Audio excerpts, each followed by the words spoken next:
바로 며칠 전의 일이다. 그날 아침, 나는 여느 때처럼 정장을 입고 출근 준비를 하고 있었다. 엘리베이터 앞에서 버튼을 누르고 도착하기를 기다린다. 디지털로 표시된 글자가 맨 꼭대기인 8층부터 점점 내려온다. 나는 빛나는 아래쪽 화살표를 바라보며 덜 깬 아침잠에 꾸벅꾸벅 졸고 있었다. 왠지 느린데. 문득 정신을 차렸을 때 엘리베이터의 문자판은 1층을 가리키고 있었다. 도대체 뭘 멍하니 있던 거야, 나란 놈은. 나는 나의 멍청함을 탓하며 한 번 더 버튼을 눌렀다. 그러나 문자는 이래서 변할 기색이 없었다.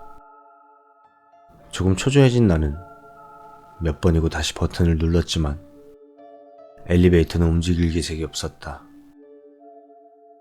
아침부터 고장인가? 여름부터 들어와 살고 있는 이 맨션은 재개발을 거친 건물이었다. 낡은 건물을 콘크리트 구조만 남기고 내부와 외부를 모두 재개발한 것이었다. 밖에서 보기에는 새로 지은 것 같지만 건물 자체는 낡은 셈이었다. 원래 건물이 낡다 보니 이런 일이 많은 것일까? 나는 약간 불안함을 느끼며 엘리베이터에 타는 것을 포기하고 계단으로 내려가기로 했다. 1층까지 내려와 엘리베이터를 보자 여전히 문자판의 표시는 1층인 채 문이 닫혀 있었다. 나는 버튼을 눌러보았지만 역시 아무런 반응이 없었다. 나는 출근 중 관리실에 들러 엘리베이터가 고장났다는 것을 알렸다. 아이고, 그랬어요. 바로 정비해서 연락해서 고치겠습니다.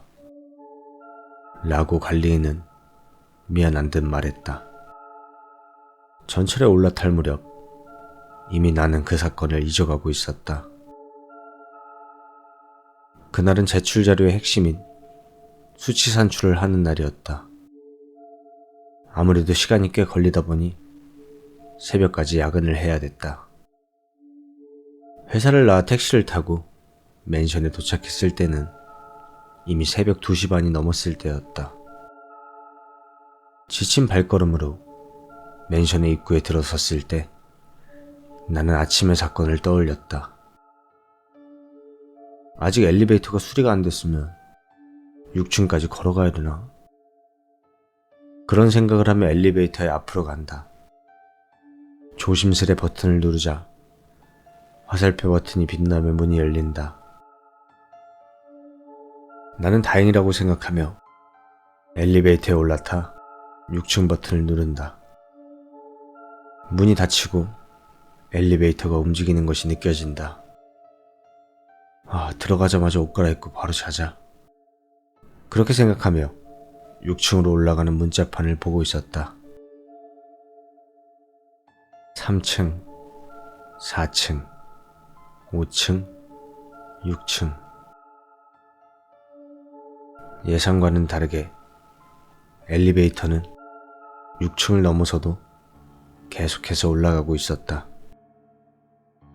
6층 버튼은 여전히 빛난 채 그대로다. 7층. 그 상황에서 내가 가장 먼저 느낀 감정은 분노였다. 방금 전까지 안도하고 있는 것은 온데간데 없이 사라지고 내일 아침 관리인에게 잔뜩 화를 내야겠다는 생각이었다. 하지만 곧바로 이 엘리베이터가 무슨 문제가 있는 건 아닌가 하는 불안이 떠올라 조금 무서워졌다. 8층. 맨 꼭대기인 8층에 도착하고 몇 초 후 문자판의 숫자가 사라지고 엘리베이터가 멈췄다. 그러나 문은 열리지 않았다. 6층 버튼의 빛도 문자판과 함께 꺼져버렸다. 나는 열린 버튼을 계속 눌렀다. 하지만 아무 반응이 없다.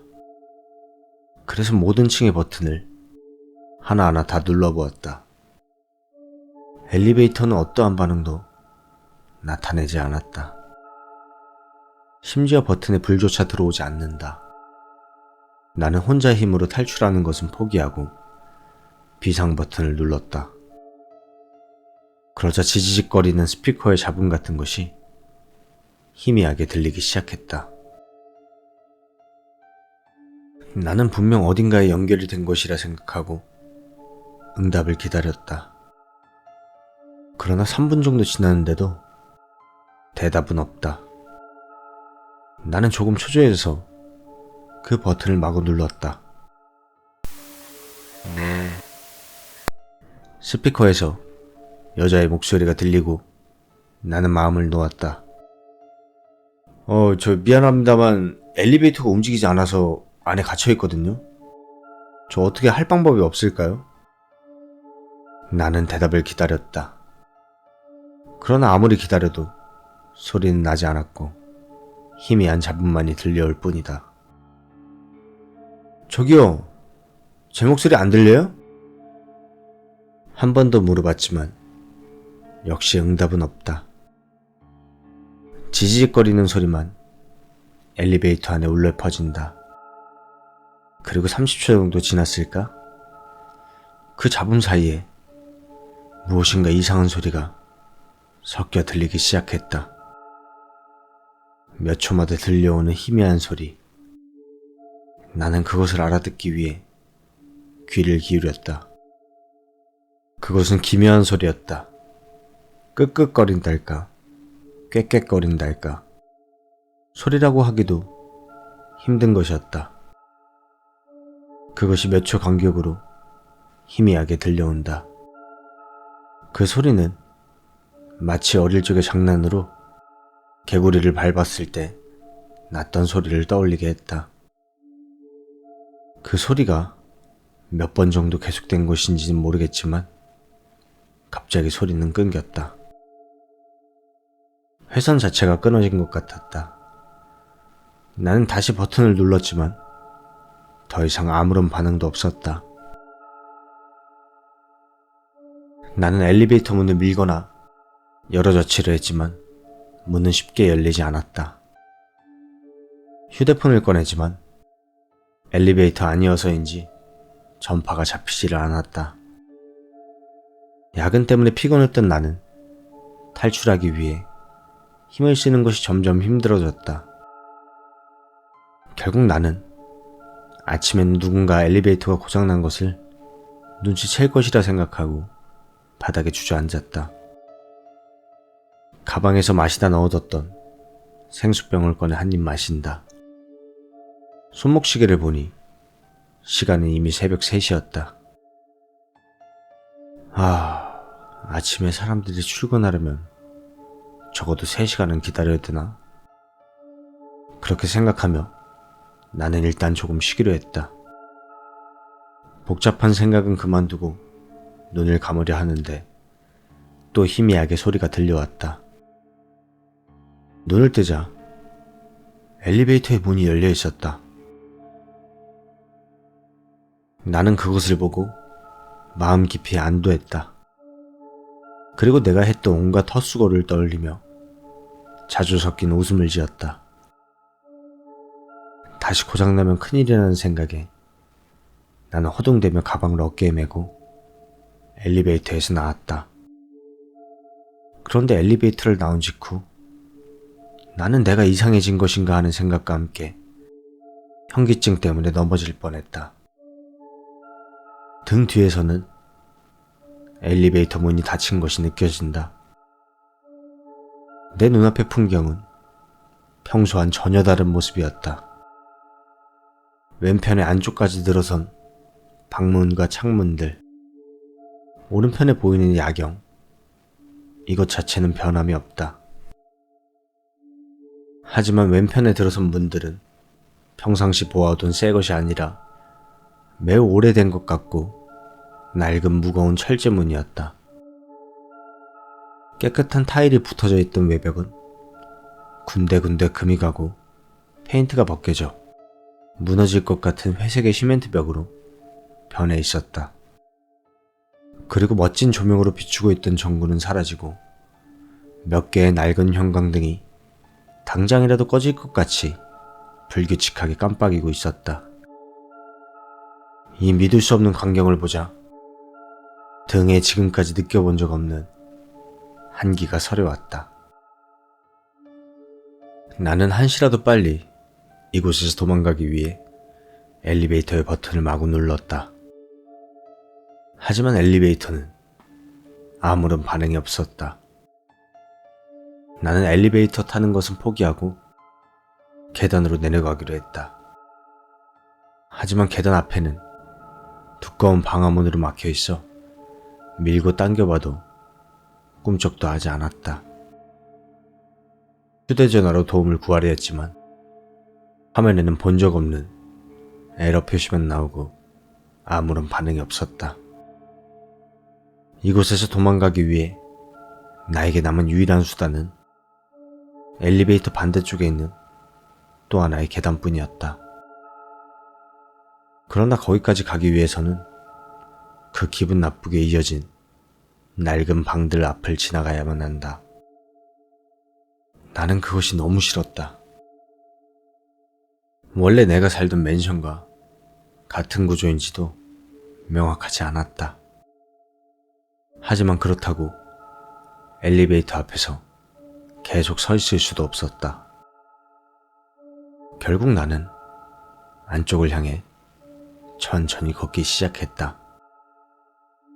그대로 서 있느니 한시라도 빨리 이곳을 떠나고 싶었다. 창문, 문, 창문. 문 하나를 사이에 두고 창문이 2개. 이 구조는 내가 사는 맨션과 같은 것이었다. 그렇다면 계단까지 가기 위해서는 8개의 문을 지나가야 한다.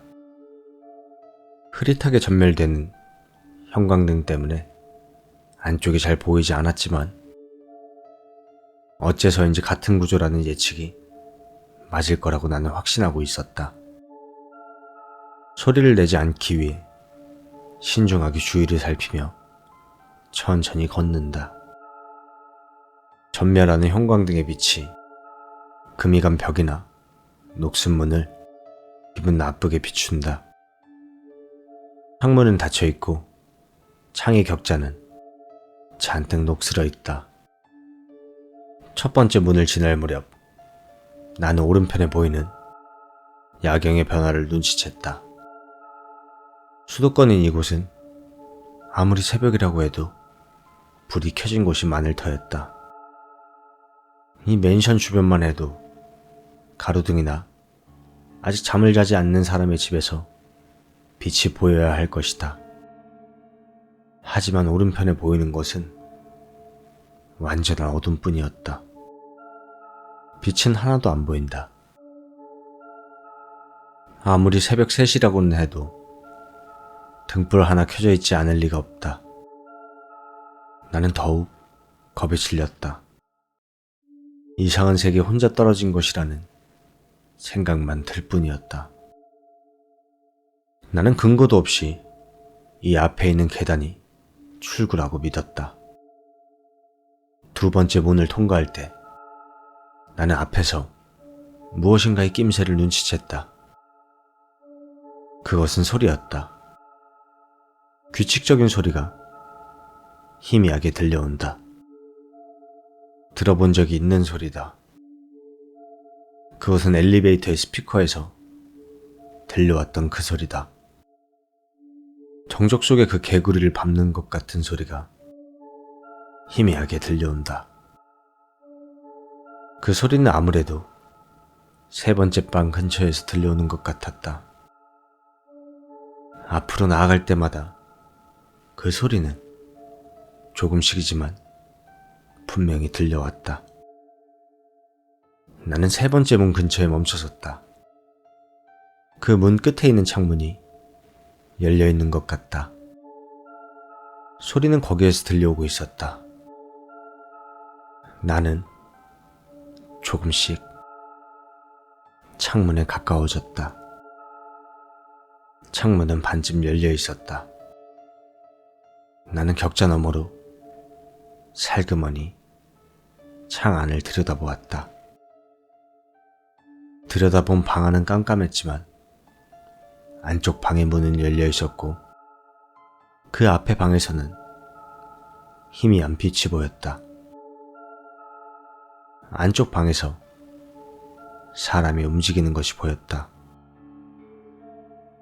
머리가 긴 여자가 등을 돌리고 앉아서 양손을 높이 들었다 흔들며 내리고 있었다. 일사불란하게 머리카락을 흐트러뜨리며 여자는 몇 번이고 양손을 흔들며 올렸다 내리고 있었다. 손을 낼 때마다 들려오는 개구리의 단말마. 자세히 보니 여자는 사람을 올려놓고 있는 것 같았다. 여자의 것이 아닌 다리가 이쪽 방향으로 보이고 있다. 그리고 높이 치켜 올린 양손에는 부엌칼 같은 것이 들려있다. 마음껏 내리찍히는 부엌칼. 캑캑거리는 소리는 칼로 폐가 찍혀서 충격으로 새어나오는 소리일 것이다. 아래에 있는 사람은 미동조차 없다. 하지만 여자는 신경 쓰지 않고 부엌칼을 계속 내리찍는다. 그것을 알아차린 나는 무심코 뒤로 물러났다. 끼익 하고 바닥에 구두가 끌리는 소리가 났다. 나는 반사적으로 입을 가리고 몸을 숨겼다. 귀를 기울여서 방 안의 소리에 정신을 집중했다. 심장은 미친 듯 뛰어서 심장박동이 들려올 정도다. 마음을 안정시키려 노력하며 나는 귀를 쫑긋 세웠다. 내 심장 소리 외에는 아무것도 들리지 않았다. 안정을 되찾은 나는 자세를 낮추고 신중히 그곳을 빠져나가려고 했다. 그리고 나는 깨달았다. 지금 아무 소리도 나지 않고 있다는 것을. 그 순간 안쪽에서 다다다닥 하고 현관을 향해 엄청난 기세로 달려오는 소리가 들려왔다. 나는 그 순간적으로 계단을 향해 달리기 시작했다. 네 번째 문을 지나갈 무렵 뒤에서 쾅 하고 무거운 문을 거칠게 여는 소리가 들렸다. 그리고 뒤에서 발소리가 들려온다. 뒤를 돌아볼 여유조차 없이 나는 필사적으로 앞만 보고 달렸다.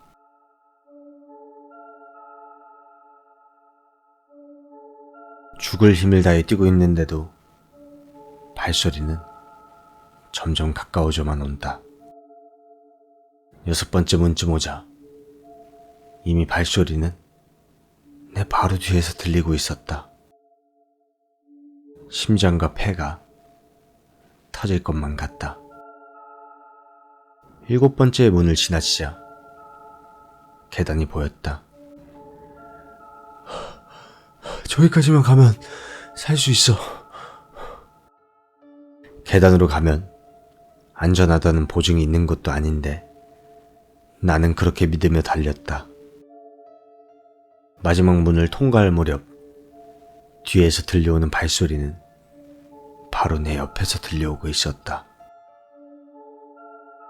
당장이라도 부엌칼이 등에 꽂힐 것 같은 공포에 나는 아무 소리나 지르며 미친 듯이 달렸다.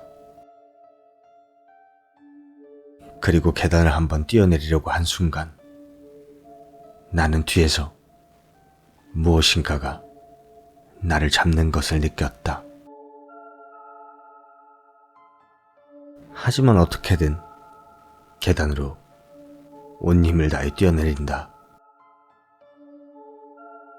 몸의 밸런스가 무너져 이상한 자세로 공중으로 날아오른다. 그리고 내 등에 강한 충격이 느껴졌다.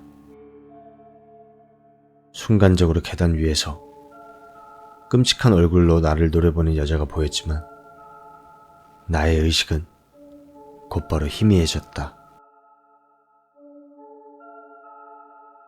정신을 차렸을 때는 이미 아침이었다. 당황해서 주변을 살폈지만 평상시와 똑같았다. 몸이 여기저기 아팠지만 걸을 수 없을 정도는 아니었기에 나는 천천히 계단으로 내려갔다. 아무래도 나는 8층과 7층 사이의 계단에서 정신을 잃고 있었던 것 같았다. 시계를 보자 아침 6시였다. 집에 겨우 도착하자마자 집에 들어오지 않은 나를 걱정했던 것인지 바로 아내가 나왔다. 몸을 겨우 움직이는 나를 보고서 놀라 소리를 지른다. 아내는 무슨 일이냐고 물었지만 도저히 그 사건을 믿어주지 않을 것 같아서 술에 취해 계단에서 떨어진 채 자버렸다고 했다. 아내는 의아한 얼굴이었지만 곧바로 타박상을 응급처치해 주었다. 그날은 도저히 회사에 나갈 몸 상태가 아니었기에 나는 하루 회사를 쉬었다. 만약을 위해 병원에 가자고 아내에게 말했다. 아내에 의지하면서 엘리베이터 앞에 왔을 때 나는 무서워서 도망치고 싶었지만 최대한 참았다. 엘리베이터는 평범하게 도착해서 평범하게 우리를 옮겨다 주었다. 그 사이 나는 고통조차 잊을 만큼 긴장하고 있었다. 입구에는 관리인이 있었다. 관리인은 아내에게 부축받고 있는 나를 보고 걱정하며 말을 걸어온다. 나는 그런 말은 제껴두고 엘리베이터에 관해 물었다. 어제 정비회사에서 사람이 왔었지만 고장은 없었다고 관리인은 말했다. 나는 그 사건이 정말 있었던 것인지 자신이 없어지기 시작했다. 피로 때문에 꿈이라도 꾼 것이었을까? 회사를 이틀 쉰 나는 아직까지 여기저기 쑤시는 몸으로 출근 준비를 하고 있었다. 정장을 입기 위해 윗도리를 옷걸이에서 꺼냈을 때 나는 그것을 발견했다. 그 이후 나는 계단으로만 다니고 있다. 최대한 빨리 이 맨션은 팔고 다른 곳으로 이사갈 생각이다. 역시 그 사건은 모두 현실이었던 것이다. 내 정장 윗도리에는 검스름하게 갈라진 손톱이 매달려 있었다.